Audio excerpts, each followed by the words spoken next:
artist, say yeah. Yeah. Okay, if you're a Katrina Baby, say yeah. Yeah. Okay, well that's a little mix. Let's give it if you love the film, let me hear you say yeah. Yes. I am Simone Immanuel, an artist, right? I think, and that's really what's gonna center this conversation is the art. Is the reason why when something happens, us as an artist, I'm an actress, a multi-hyphenated singer, I pick up my lens sometimes too, right? And what makes us say, actually, this needs to be documented. Actually, this story needs to be told in a creative medium. And I think all three of us get that and get the power of what art can do, what the power of a visual can do, what the power of telling the truth can do, right? So I believe, snap it up, the people that are snapping it up too. And so I encourage y'all, this is a community conversation. I'm so grateful to be here at NOMA. It's a wonderful time, and it's very powerful for us to be standing on this stage at this institution that is very historic. And so it's great to be out here in this institution. And so I encourage y'all to snap, clap, raise it up, say yeah. Can you say yeah again? Yeah. Amen. I hear you and all of that. All right? And with that being said, I feel like I could do an introduction of how I found out about Edward Buckles, because you're so distinguished. So distinguished. So distinguished. No. But I first heard about him, I was doing Anthony Bean Community Theater, and I was teaching 6 and 7-year-olds acting, and Anthony Bean would be like, the students, they're great. And now, I know y'all current students now, right? So I'm not saying they weren't, but he would really hype up Edward Buckles. He would hype up, he would be like, the students back in the day, before Katrina, it was something different. It was a different type of magic. And so that was my first recognition, and then seeing Katrina Babies, seeing how that evolved, and then being able to see you grow House of the Young, being able to see how you've affected young people and how you encourage young people to be creative, how you encourage, I feel it's often, as a young person, I always felt like I wished there was young leadership, and there was someone saying, hey, this is, I see you as a young person. I want to create. And so that's how I was introduced to you. But how do you want to introduce yourself? Right. That was perfect. I mean, thank y'all for coming out, first of all, and I hope y'all enjoyed the film and enjoyed just sharing this space. I know that I always lead with this, especially whenever I show up. First of all, thank you, Simone. Thank you, Chike, for being here. I'll introduce Chike and in a second, but I always like to start these New Orleans community conversations with just thank you for sharing this space, because I know how hard of a watch this is. I know a lot of people from New Orleans, some close family who still haven't seen the film, and I never get mad at them for it. So you all coming out to see it, make some noise for yourselves. Especially those who are wild enough to watch the film 4 and 5 times. But thank y'all for coming out. I think that you definitely handled it. I think that starting with Anthony Bean is fitting. Y'all make some noise for Anthony Bean interview.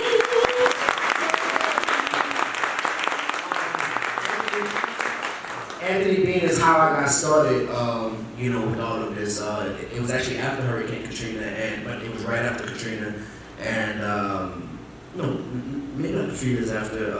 And my mom noticed that I was getting in trouble in the neighborhood, and noticed that my friends were getting in trouble.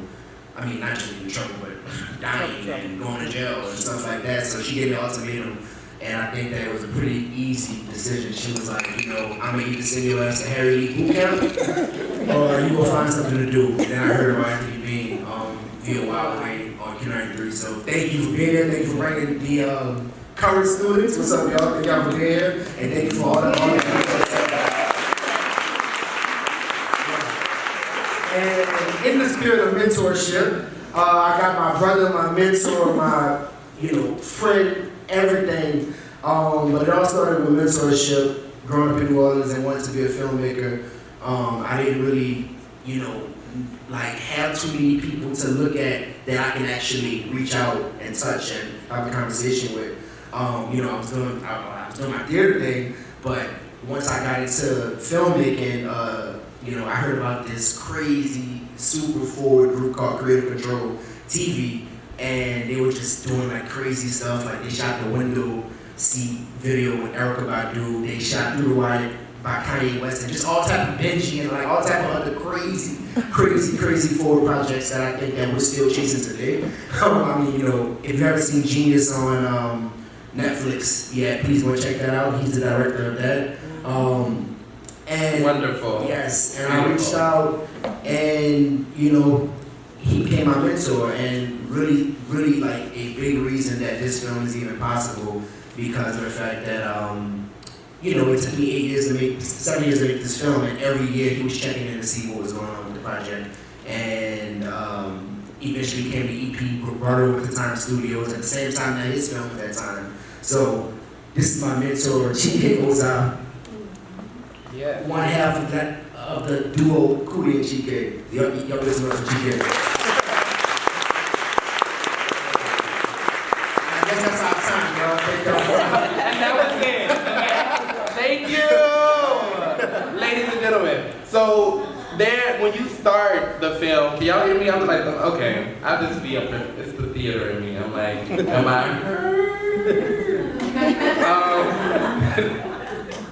Starting out, the film starts out, and first thing I remember is your mom. And I remember the foundation and the crying and the crying out and the babies being carried into the helicopter.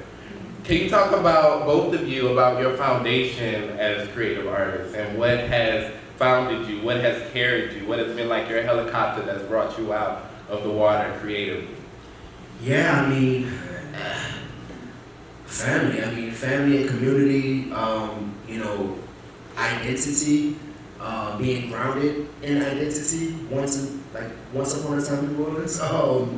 You know, I think that was really kind of like what helped me, whenever I did get introduced to the arts, that's what kind of helped me to like be confident in the space and like, you know, kind of just have something to like share and express, and it was the stories and like and the stuff that I experienced with my family and in my community. I always say that one of my cheat codes of being an artist is growing up here in New Orleans with like such a crazy, colorful, and diverse family. You know, I think that that's kind of given me so much when it comes to being a creative and when it comes to just expressing myself. So I would say that family and community is something that I kind of, like even today as an artist, as I'm working on next projects, it's just like I always go back to my childhood, I always go back to my family, I always go back to my community to seek inspiration, even if it's not a golden story.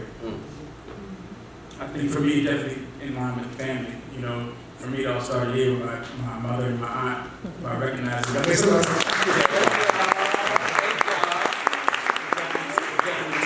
A village, and they definitely put me in a position by believing in me. But I think as I got older, a lot of it has to do with just drive. And community is a big part of it because of just a lot of the non-representation that we have within the community, and trying to like get this greater theme of empathy, of trying to like get everybody to understand one another culturally. You know, and I just see within my community, within sort of the Black community in New Orleans, the lack of representation that they had just in the mainstream. There's so many nuances of Black culture, not just Black culture, but any culture. There's so many nuances of culture, and a lot of times, a lot of cultures are just misunderstanding because we don't know one another. We don't take the time out to understand another culture. So it's almost like when you see something, you instantly kind of, out of fear, out of ignorance, you just kind of avoid it. But like if you take the time to understand and learn more about culture, you begin to appreciate it, you begin to look at each other like brothers and sisters as we should. And then once you do that, you at least like to hurt one another. And so like the overarching drive to just create narratives that are based around empathy and cultural awareness. That's beautiful. Because I think empathy is very important. I think as an actor, stepping into the next person's shoes, it's all about perspective. And I think for me, that's one of the things I feel that has carried you, especially in this film. It was like, no one is getting the perspective of the babies of Katrina. No one is seeing it. first line is, I didn't know what I was doing, but this is a story that needs to be told. That's true. Right? So can you talk about that instance when you said, okay, I gotta pick up the lens? Yeah, I mean, like I said, I don't, all of this stuff was new to me. I was a theater baby, and like even that was new to me. I mean, I don't really have, I guess Tyler Perry, cause answer the phone, but I don't really have nobody. Answer the phone, Tyler. No, I love Tyler, but I didn't really have, anything to look at. Especially, this is before social media was like really super hot and before like the Google Meet thing was a thing. So it's like when I first started trying to figure out how to make things, like how to make films and videos and take photos and like get information that now you can get so easily. It was really just me having to like really go out and experiment. It was me having to take my camera out into my. Who gave you the camera? I stole it from my best friend. Mm-hmm. And are y'all still best friends? Oh yeah. Okay. Shout out to the best friends. Yeah, and like now I'm making a lot of money composing work, so I pay it forward to them. Shout out to the friends who make us a lot of money. But yeah, like I didn't, I had to go out in my community and experiment, and what better place than New Orleans? Like post Katrina New Orleans, right after the storm, to go out and experiment and explore and like just be like a witness. I always say that, my research and development phase was me growing up in New Orleans. I didn't even know that I was, at 14, 15, and through my teen years, that was my preparation for making this film, and I didn't even know it. I had to go back to that so much while I was making this film. So in this way, I guess in this divine, spiritual way, I guess I did know what I was doing, but from an intentionally, I had. You were just doing because that's what it felt like you had to do. I didn't know how to make films, and then finally I went to Dillon University and I learned more about it. I learned storytelling and like playwriting and acting from Anthony Bean. So once I put those two worlds together, it's like and like that's also what's interesting. Like there's so much theater in my work and like in my foundation. I draw from that so much too. So yeah, it was just exploring. Do you feel, and Chike, do you feel like y'all had the same aha moment in the Katrina Babies film? Like, do you feel like there was a moment where you said, "Oh, I think I got something here"? At first conception, when he was telling you about it, were you like, "No, bro, you been at something here," So can you talk about both aha moments for you? As soon as he told me the project, like he broke it down to me, Katrina Babies, and then obviously see my issue, and she said like nobody ever asked me. I was just like, nobody's taking this perspective on this subject matter. You know what I'm saying? So yeah, I was at him from day one when he told me what he wanted to do. Day one, like literally, because again, I grew up with this film, and he was living in New York, and I was still in college, and still trying to figure out life in my early 20s. Mm-hmm. And he would come home for the holidays, right? And every time he came home, man, how's Katrina Babies going? And I would lie and like, man, I was just shooting last week. It's going well, I'm working on it right now, whatever. But you were manifesting. But yeah, manifesting. But in reality, I was growing up. I was trying to figure out life. Yeah. But he would say, "Yo, that's the project that's gonna change your life." And he would always say it. And then he got me into music videos. And I started shooting music videos for these different artists like Kevin Gates and NBA YoungBoy. And just all Frida, Fresh, all type of stuff. And then we had this aha moment with the film because I think something traumatic happened on set of one of the NBA YoungBoy videos. Makes sense. But shout out NBA. Me and my producer were stuck in the car, because they had snipers. There was some craziness. Mm-hmm. Right? So and Chike said something that made sense. He was like, "Bro, I want you to go on Instagram. Since you love Instagram so much. Go on Instagram and look at your comments on when you drop an NBA YoungBoy video and shout at the YoungBoy. I'm not dissing. I don't want no smoke. But it's look at the comments when you drop an NBA YoungBoy video and Kevin Gates and all that, and like look at the comments when you drop something that's like passion and like from the heart. And it was night and day. It was so many more comments underneath like the stuff that I was just dropping from my heart that I wasn't even making a dime off of. And then like that was an aha moment. It was like, yo, let me focus on Katrina Babies. Like, let me get this made because like this is really what people want. Like, you know, like the streets wanted something that they can feel. So we had plenty of aha moments together. Even when making the film, soon like we'll get into when we had to take the film back.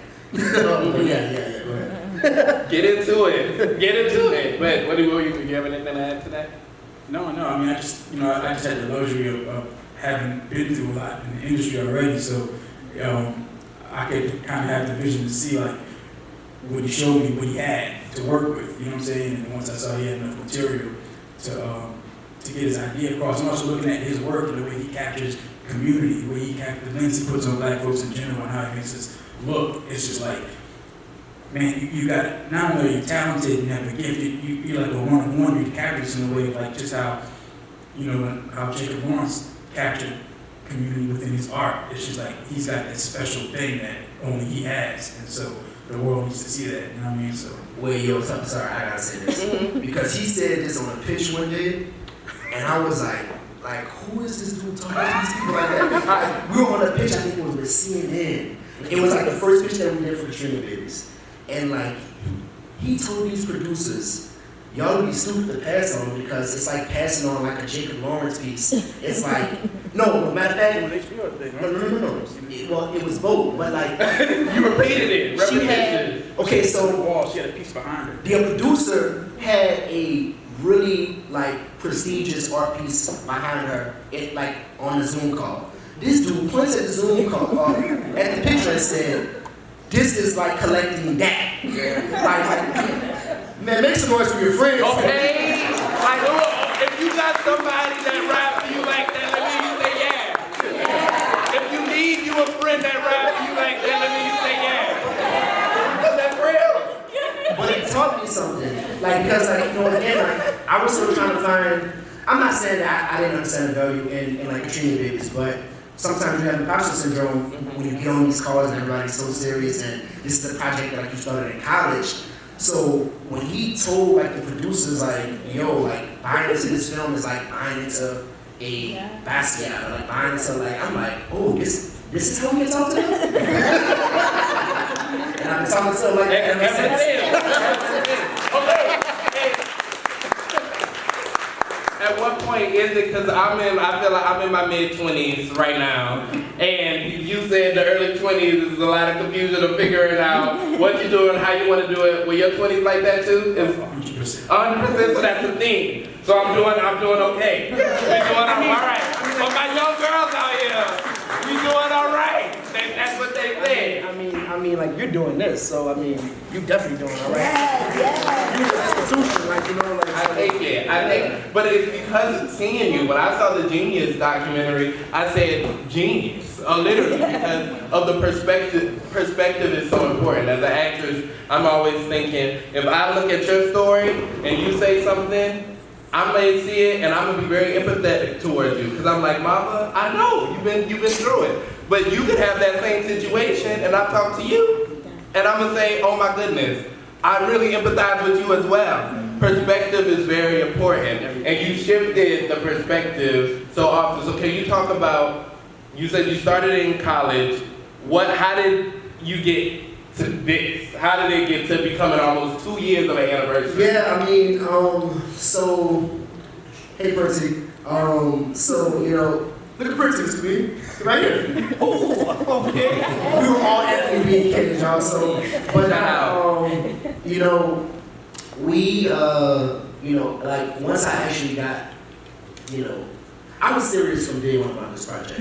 I don't want to miss it, like, you know, get it misunderstood, but once I really locked in, like once I was afforded the opportunity and time to lock in, you know, unfortunately, you know, I was teaching for 5 years in high school, as y'all saw, and I wound up, you know, I just didn't think that I could impact my students from within the classroom like I wanted to. So, you know, and I had Chike in my ear, I had all type of people in my ear, like, yo, like, what's going on with Katrina Babies? Like, what's going on? And then I just kept seeing opportunities for me to get this film finished.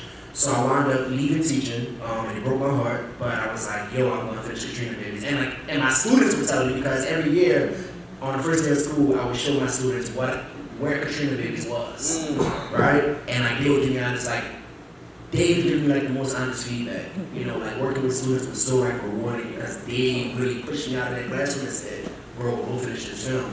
So I wound up leaving, and I started working on like their project, you know, getting finishing shots and like trying to edit materials together. And as soon as I quit, that's what happened. What? Pandemic, right?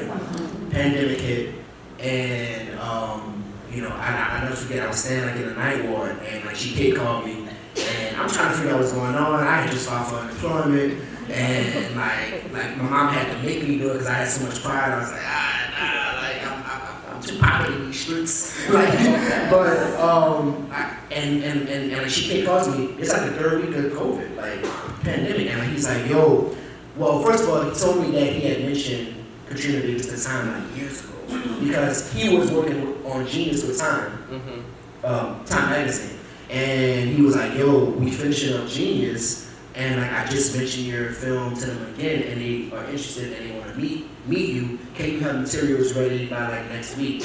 And I was like, man, I'm not ready yet. I still got stuff to do. Like I would always tell the same story. And then like I remember he said, like he didn't say it this way, but he was like, bro, like how long is it gonna take you? You want to get this done? He's like, bro, like, just get it done. I'm gonna set up a meeting, like get it done. So I put my head down, created like a you know, a deck and a, you know, and a sizzle reel with the help of Chike and Kelly and like so many other people, and we met with Time, and it was a fast yes. Time came on board, and then they asked me, you know, what was my dream place to go. I didn't have nothing to lose. You know, they had people on the team who was like, let's take it to BET. I was like, nah, not this one.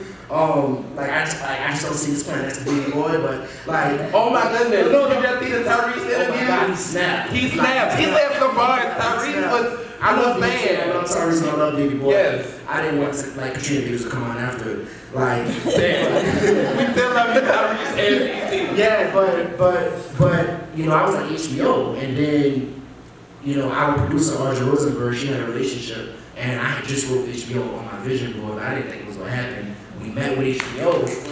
Right? You got it right. Somebody was saying you right, and that's another thing. That's when I tell you the Orleans, they were talking, they spoke up, and I think God has saved a lot. You know, I was delusional during like the pandemic. I was shooting for the stars. Like, HBO. I had so much stuff on that vision board. Like I wish I could find it, but and so following that. And this story is leading somewhere, but we go to HBO, and it's a fast yes from HBO. okay. Like, I'm not on the call. No, we sold it on the call, and like all of my producers. And is that a use? That's not a use. No, it doesn't. Yeah, We don't. That's never happened. So that you ain't even. So you was like, well, damn, man. What? I usually have like the poker face, so it's usually a whole like. It's like because that's all about negotiation. Like it's just they were like on a call. They're like, how much y'all want? Whatever, blah blah blah. We want the film, whatever, blah blah. And like they were crying. So in my head, I'm like, so like I keep pitching on the call, and then like he texted me, he was like, bro, shut the F up. Whatever, because like I'm still trying to pitch, like I'm dancing, I'm like, you know what I'm saying? So, and I say that to say, like the hardest part of making the film was making it. It's like everything else just happened so smoothly. So it's like if you focus on story and like put your head down and like if you know that you got a story to tell, it's like just focus on that and like, you know, it's just like God will put you in the place that you need to be in. Because like, you know, when I think about the struggle of this project, it's not what you think. It's not the HBOs. It's not the, you know, it's not the business, like, you know, like the industry. And like, I'm not saying that those things don't happen because I know that there's a lot of trauma in those worlds too. But for this project, it was just so smooth. My partners were great. And Shout out to Audrey. Yeah, shout out to Audrey Rosenberg. At HBO, so Yeah. she was, you know, was able to walk us in there pretty seamlessly. You know, Yeah. stuff she's done before. So she was a part of I'm Not Your Negro, and we had worked on Soul City. Mr. B was in there too, so Yeah. it's full circle with like the village. I said, takes We have a village. power team. like we had a super team for this, and like I was just so amazed because I'm like, this is a passion project that I came up with in college. So like, you know, to have like such a super team, this project, you know, was a blessing for sure. No, believe, and I hope y'all all hear that. College, out of college, do the thing. Yeah, focus on the story. Focus on the story that you want to tell, and however you want to tell it, whatever your art is, whether it's beading, sewing, picking up a camera, acting, singing, writing, knocking on the door. I like having conversations. I think this is powerful. I love talking to people because I'm nosy too. Well, yeah. You know, I like it. Use your gift. Use the key, right? And these conversations are, I mean, you gotta realize, I'm working on something right now, and it's just like what I'm learning is that these conversations and like these gatherings, like this is a form of activism, and like people don't speak about it, but like people always like you know, from other places, because I've been traveling a lot, people, they don't understand why, like, you know, black people love sitting on their porch. It's because like that's our right, like that's our form of activism. Like, you know, our gatherings and like, our conversations are our forms of resistance. So these moments are super, super special, and that's why it was super important for me to make a talking head documentary where like we heard from the actual, you know, humans who experienced this, and you know, I wanted us to see them talk and hear them talk. You know, some people look down on talking head documentaries, but it was important that we had a talking head documentary because we never told this story before, so it's only fitting and it's only right that you see us telling it. Can you talk about kind of having to go back? You said there was a time you had to take the film back and... Yeah, I'll tell it clean. Like, I want the dirty version. Y'all want the dirty version? You don't know. I'm gonna tell it clean. You supposed to just tell it, but now you gotta. Okay, what is it? like, you know, now that I look back on it, and you know, since we're in this fine institution, now that I reflect, it happened how it needed to happen. But basically, you know, my team told me that I had the story from day one. You know, because I had written down an outline when I was young about what this film was. And so everybody knew that I had the story because that's what they had brought it to. That's what Chike brought it to. That's what HBO brought it to. That's what Time, Audrey, that's what everybody brought it to. But basically what happened was, you know, I started working with, like, you know, people, and I was being questioned so much creatively and, like, you know, about certain, because I made some really big points in this documentary that like, I truly believe, you know, like points like, you know, the violence in New Orleans is because of Hurricane Katrina, and like, you know, you can track it back, and that's what I wanted to do. Well, children violence, right? So I was just being like, you know, questioned a lot, and like what that does to a young creative working on like their first project, it makes you like go into like this zone of like just being confused about everything. Like during your like making process, especially when you have a team of 30 people, like people who have been doing this for years, people who are on salaries, and like when it comes to this, you begin to shrink yourself. And I think that that's what I started to do. And the film that we were about to submit, well, that we submitted to Sundance, wasn't this film. The film that we had wasn't this film, and Chike saw it. And like Chike and I, we live in the same building out in New York. And he called me, he was like, hey, bro, come downstairs right quick. And I was like, what's up? He was like, man, I just don't see, you know, how the film hasn't changed in 6 months, and we've been giving notes, blah, blah, blah. And that's when Chike was like, bro, you have the story, you know how to edit, we know how to tell stories. Let's just take the edit back and like edit for like a few months. Like, let's pause the edit. Like, so like we literally paused the edit about a month before it was supposed to be finished. We paused the edit and just started editing like long nights, you know, to put the film back in my voice. And again, like I can't speak about this man enough. And that's how we got here. You know, and then we hired my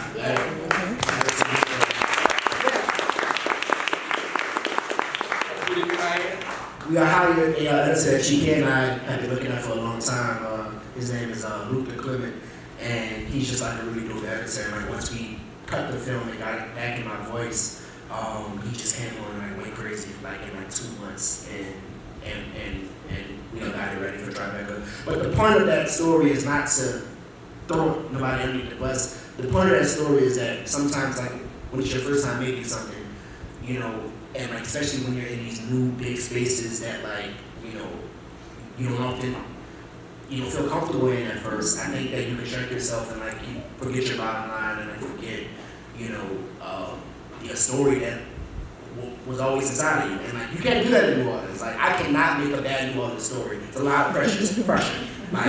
Like you cannot make a bad. You can't, because New Orleans gonna look at you like, why would you do that? Ain't you from New Orleans? So then you got like They gonna say double the pressure. They gonna say exactly It's what you like, said. yeah, precisely. But you didn't do that. And I think the key is you talk a little bit about after Hurricane Katrina and the process of rebuilding after. You're like, a lot of things happened too soon. Or you talk about how gentrification, because of Hurricane Katrina, you felt like it sped up, right? And what time and what we do as artists, and actually saying, okay, you call having a friend, having the support system to say, come here, let's actually pause. Because it's not reflective of what's real in that city and the stories. I mean, That's not 100%.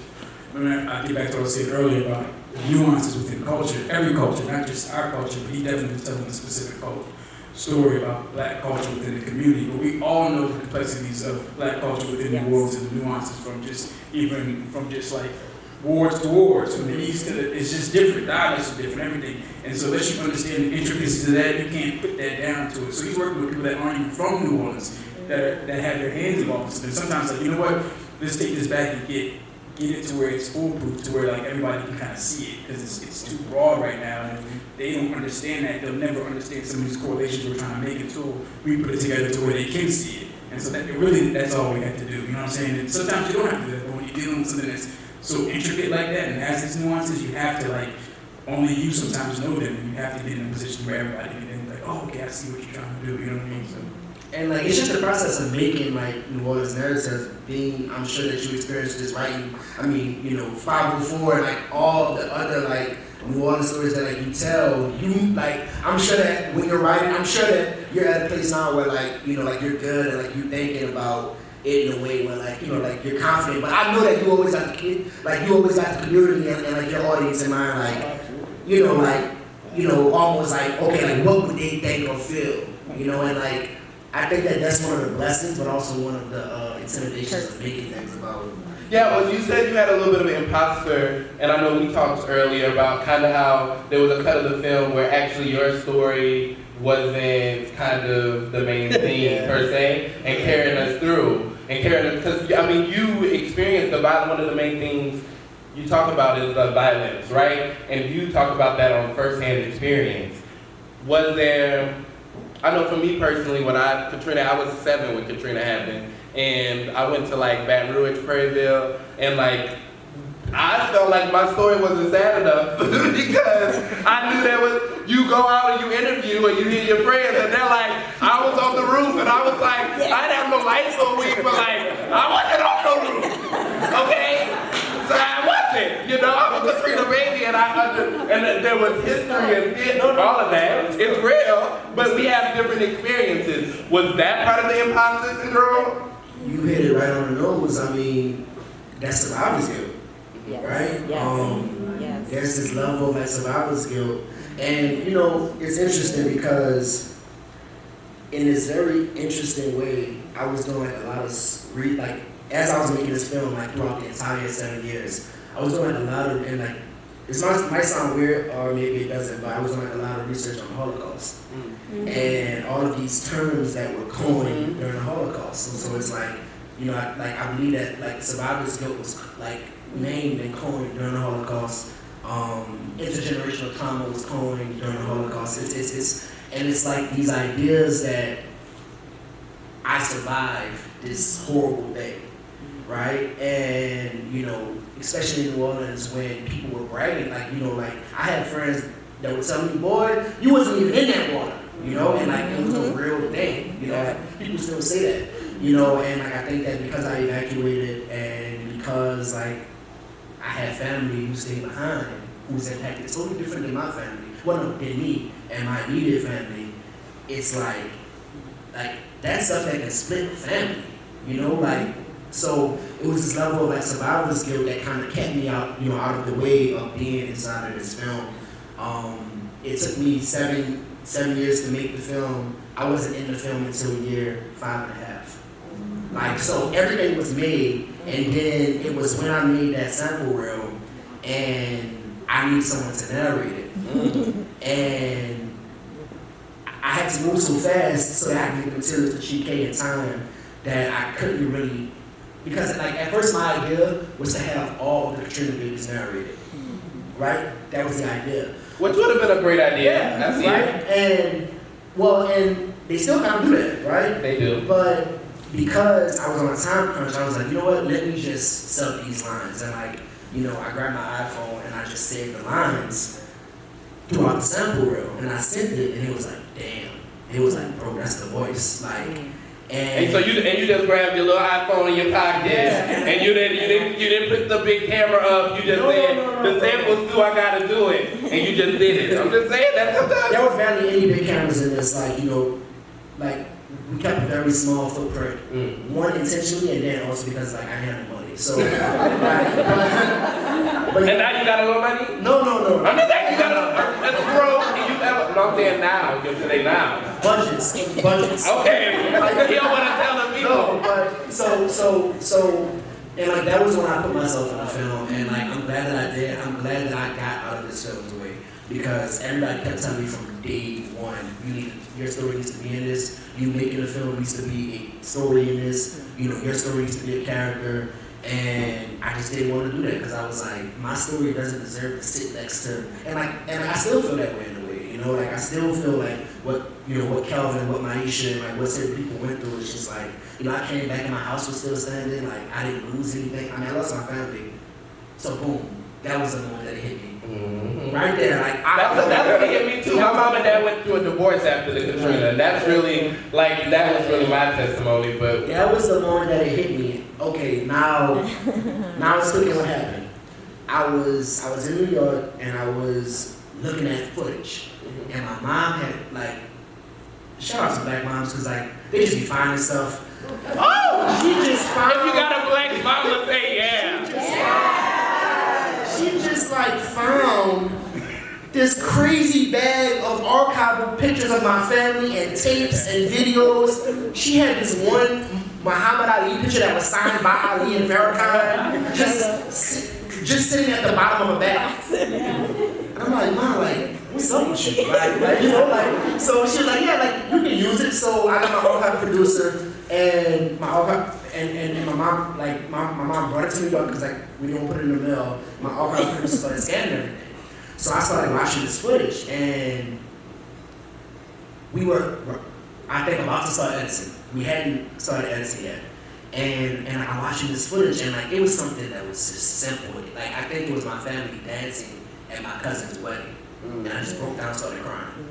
And I was like, damn, we don't have that anymore. Like and like that's when I believed it. I was like, oh, I do have trauma. Like being separated from your family that never came back after Katrina. That's kind of traumatic. That's traumatic. And that constitutes a trauma. And like that's when like the bottom line for this film became clear to me. I'm like, we dealing with trauma that we can't even locate. Like I didn't locate this trauma until 30. Like, so like imagine like how I was getting by and dealing with it before that. So that was the aha moment where I was like, you know what, I'll get out of my way and like I'll let the film use me as it must. But like to this day, it's still kind of weird seeing myself in the film. Yeah. Can you talk about kind of young people in the movement? So I know you talk a little bit about House of the Young, and I feel Chike as well, being a mentor to Buckles. You're so distinguished. Edward Buckles is so great, but Buck just feels like the Beyonce song, and then I just want to start dancing. But anyway, so talk about like the influence of young people, and there's such a focus on young people in the film and what happens in terms of trauma after the film. What is the importance of young people in the movement? I think that young people in the movement. I think that this film, I wanted to center young people because of an aha moment. Well, basically what happened was at first this film was just gonna be, and like I was young at the time too, but like I'm still young, but like I was young at the time too. But at first, the film was just gonna be my peers. Like it was be people who were like my age and people who were older than me. Because I was like, what does someone who was 3 years old, or someone who was 1 year old, or someone who wasn't even born during the storm know about this story? And it was once I became a high school teacher, like that's when it clicked. I was like, wait, these are the Katrina babies. Like going back to like that term intergenerational trauma, you know, which was again like Cohen, like during the Holocaust, they realized that these children were dealing with trauma that they didn't even really see directly, but it was being passed down from the parents and passed down from the grandparents. So once I started teaching and I realized, wait, like these children are dealing with things that I dealt with as a child 15 years ago. And like that's when I was like, oh, these are the Katrina babies too. So I think that young people are the movement. I think that you know, we can't really get like a proper observation and like look at where we're going without talking to young people and without including them in the conversation. Like I feel like, and this happens a lot in New Orleans. Like, you know, we have all these youth movements where no young people are present, where like no young people are speaking, where like no young people are even considered. So it's like these outdated ideas, you know, and that's I know I keep shouting y'all, but like that's what's so dope about Dean is because he gave us the place like to express ourselves. I think that like you know, I think that especially with everything going on right now, the election and you know like what's happening like in these schools, what's happening, you know, with women's bodies, what's happening with like black bodies, like if like it's the young people who are leading these movements, you know, like it's the young people who are having these conversations and like starting these conversations, you know. So I think that young people are the movement. What you think, Yeah, man, I just know when I was a kid, I always had an opinion. I had a very strong opinion, you know what I'm saying? And I felt like, Got to see it through, my boy. yeah, so I feel like, you know, the youth now, they have strong opinions, and I had people around me that listened to my opinion and gave me a space to have a voice, so you got to do the same thing, you know what I mean? So, and I think it's just a meeting of the minds. You just can't disregard people because they're young. I think they just have a different perspective. If you can take an older perspective and a young perspective and put it together, you have something amazing. Yep. Yes. So, as creators, we create, and then it's like in this space. It's 2 years now. I feel like I don't necessarily say this. You got so much more to do. I know you got new projects going out. After a project is like this being what some could say like your debut, right? What do you want to happen after this creatively? That's the first question, and then I got a part 2 to that question. Yeah, I mean, it's so funny and it's so interesting. I have a lot of friends who are filmmakers and who have made great things, and they can't come it's like things are so fly by night these days that like to be able to either come today 2 years after Katrina Babies and like it's a packed house. Or to have an anniversary celebration like for something that I made, like, you know, to me this is still very present.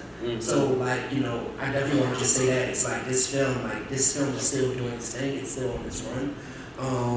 But like my inspiration is to just like keep making meaningful work that speaks like this film is obviously speaking and like it's moving people. Like I want to make work that moves people. I want to make work that's intentional. I want to make work that speaks up for people and like that brings like some type of social change, you know. But also, I want it to be dope and like I want it to be creatively forward. I want it to, like I want to get my like creativity off as well. You know? When I first started this project, like, you know, what's the first thing that like you do whenever you start something? You go on Google and like I type in "Children of Katrina" and this kid in a blue SpongeBob shirt pops up with his face in the camera like this, and I'm like, man, like, well, and obviously I remember that moment, like everybody, because like I remember when that happened, because like that moment alongside the old Kanye when Kanye said, "Y'all just don't care about black people," that was 2 big moments that like stuck out to me as a kid, and you know, so whenever I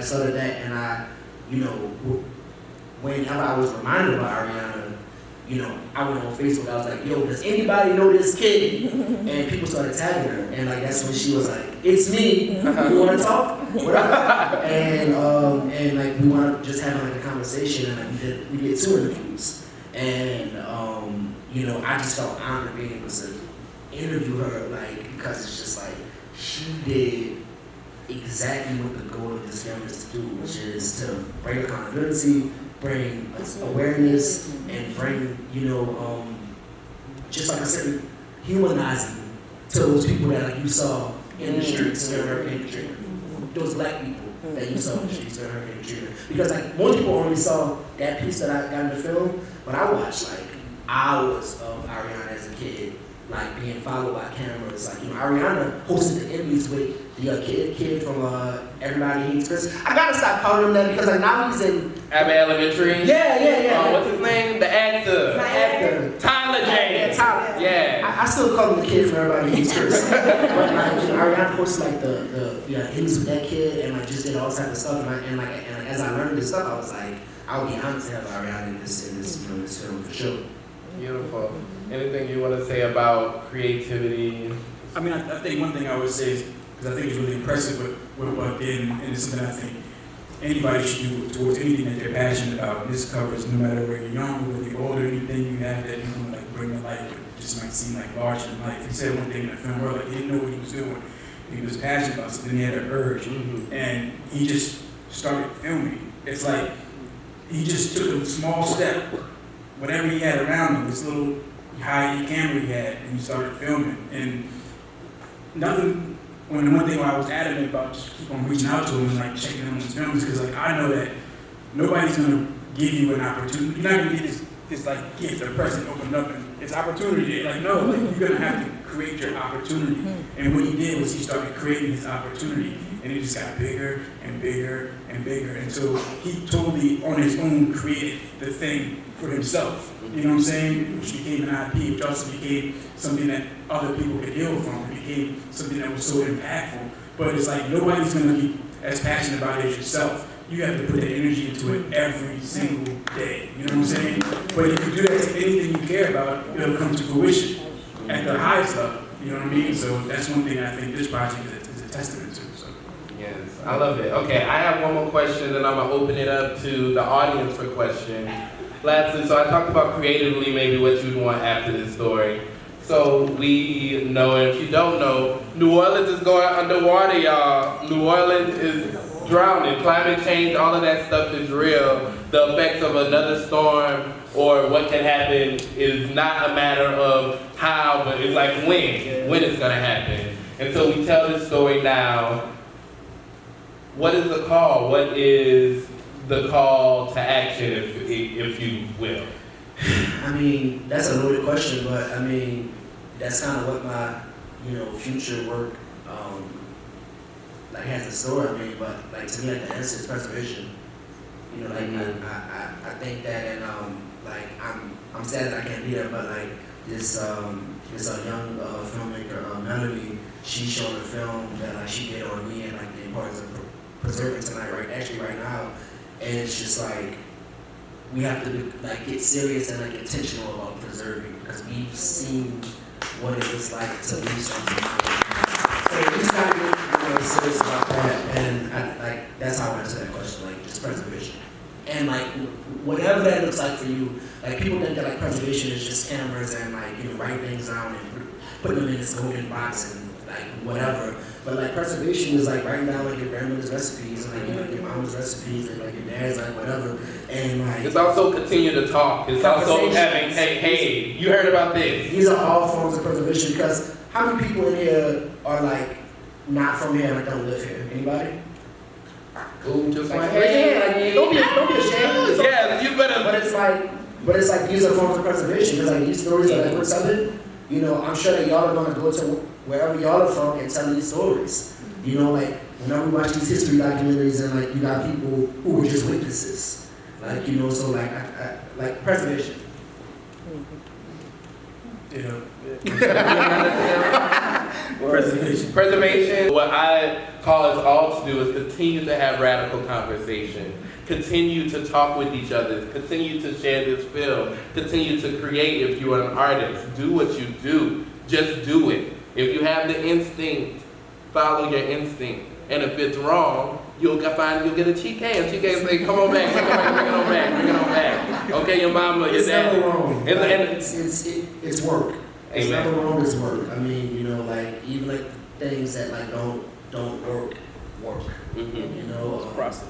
It's a process. Like, it's a, And trust the process. And that I believe ultimately Katrina, we can all say that wasn't a nobody's praying for Katrina to come back. No, but there's this idea and this thought that goodness comes from everything. And that we stand on goodness, and that the people, the indigenous people of this land, they were good. The land, the creator of this land, it is good. And so it ends in good and goodness. Simone Immanuel. Come on, Simone. Thank y'all so much. Thank you so much.